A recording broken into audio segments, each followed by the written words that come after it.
And when I listened to this entire presentation back in December, not one word was said of furloughs of 5,000 employees. So I have some real concerns about giving somebody unbridled money that can be spent on salaries and benefits. I'm a DeKalb taxpayer, and yes, it's true, the Fulton and DeKalb delegations down here really do complain a good bit about we're the ones that are funding MARTA when we think it's a regional transportation system. But all that being said and done, I've got an amendment that I'm going to bring forward with Representative Chambers, Representative Jacobs, and Chairman Earhart to use the 60-40 formula for 2 years. Because at that point in time, Ms. Scott will have been in charge for 3 years and 16 months, almost 4 years. And through the MARTOC committee, they can work with her. If we need to make some changes at that point, I'd be very willing to look at it. But I've got to tell you, Ms. Scott hasn't been the problem with MARTA and its operations. The problem's been the MARTA board, okay?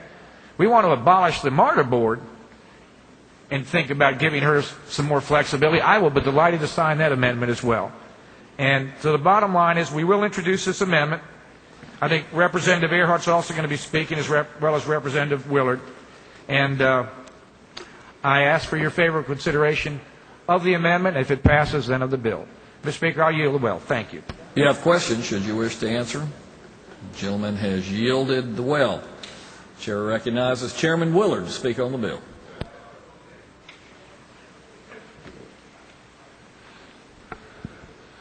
I come with a little bit of a unique background. I'm probably one of the few people in here that voted for MARTA originally back in, I think it was 1968 or 69, as a referendum item. Not only that, I participated in a speakers bureau out in the DeKalb side, going out and encouraging people to vote for MARTA. It was a good program. It still had, at that time, the future hopes and how it would operate. And it passed in DeKalb and Fulton County. Unfortunately, other counties at that time and since then have not seen the need or benefit of MARTA. But let me speak about leadership. We have got a decent and good leader, but I can tell you that I've seen the leaders of MARTA come and go over the years. We don't enact laws today looking at what may be the leadership today. We enact laws what is needed as a purpose of how this system is to operate. The big problem we're going to face if you leave it open as suggested by the sponsor of this bill, you're going to have untold commitments made to contracts as far as either union contracts or other contracts that cannot be undone with the idea of saying come back in 4 or 5 more years and let's look at it and change it back. If they're already over the goal at that point in time, there won't be the way to pull it back down as suggested with the proposal of having it reviewed in 4 more years. What MARTA can do, it can help itself. If you recall, there's a great big expenditure made over the last several years by MARTA that was to put into use in all the stations new gates.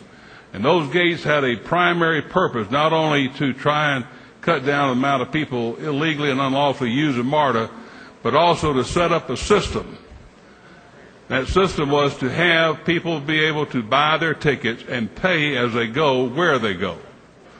Now, MARTA needs to go ahead and implement that system now.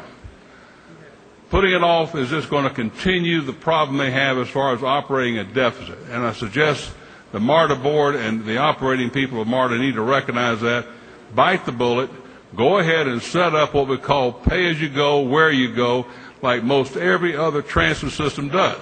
I go to other cities from time to time riding their transit system. I buy a ticket, I get on the train, and I go a distance, and wherever I get off, I pay based upon the distance that I've traveled on that train. The biggest bargain, ladies and gentlemen, in this state is my ability to get on MARTA at the North Springs station, the farthest north end, and go all the way to the airport station, the furthest south point, and I'm paying $1.75. Thank you, everybody who pays that penny to allow me to travel that distance on MARTA trains. But I suggest to you that is why MARTA is facing the financial hardships it's doing right now, because it won't face reality to go ahead and set up and use the system that is already in place and allow people to buy as they travel the distance they travel. 60%, which is going to be the amendment I suggest, is a generous sum. I was in the negotiations, I think it was 6 years ago, where we were looking with Representative Ash with the idea of changing from the 50-50, and we agreed to go 55-45 for time and look at it. That time has come to an end. Either we can continue at the 55-45, or it will be the amendment, I think, going to a 60% for operations and retaining that 40%, which is necessary to retain and keep this system in the appropriate operating condition, with the replacement of items that are capital expenditures, the buying of new cars, the replacement of tracks. Those are not just maintenance. Those, I suggest to you and submit, are capital improvements. I request that you support the amendment that provides for the 60-40 split. Mr. Speaker, I yield the will. You wish to yield for questions? Chairman of the Judiciary does not wish to yield for questions. Yielded the will. Chair recognizes Rules Chairman, Representative Earhart.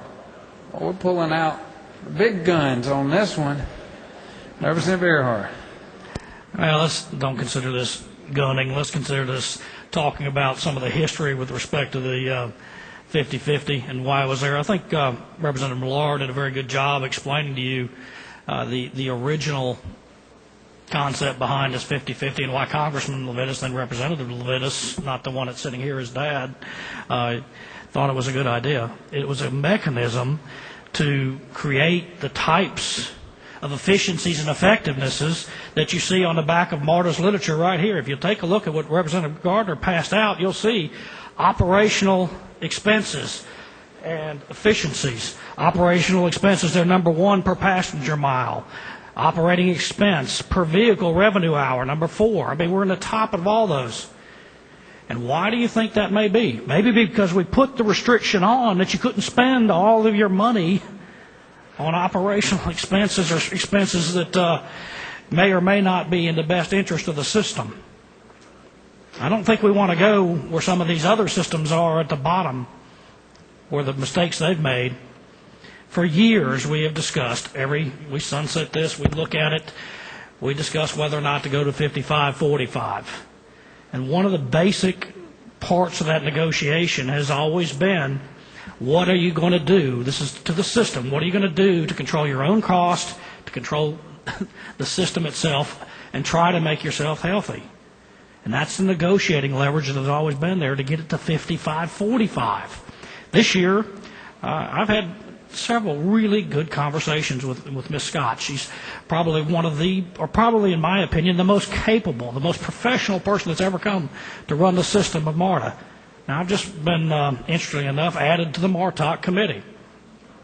Now, Representative Chambers' committee, chairman, and we were starting to talk about things that could make MARTA a more efficient system. Board governance. What board functions efficiently with 17 to 19 members? We need to talk about that. We need to talk. One of the things that Ms. Scott is doing is to look at contracts and do an evaluation of all the places where the money may not have done what it was meant to do in these contracts. That's a great thing. But what you're going to do if you just pass this piece of legislation is take away all the leverage to get that done, because there's no incentive. You can spend the money on anything you want. You can spend it all on CEO salaries. You can spend it all. However, it's not a good idea. We need to retain the control of the, if it were up to me, 50-50 and maybe 55-45. I signed Representative Millard's amendment because it is 60-40. That is, as Representative Willard said, generous. But we can probably live with that and negotiate that through the process of the conference committee on this legislation. If you want to open the cash box to whatever they want to spend it on, vote for this bill in its current form. If you want to continue to try to get the right behaviors with this legislation. Vote for this amendment of Representative Millar and myself.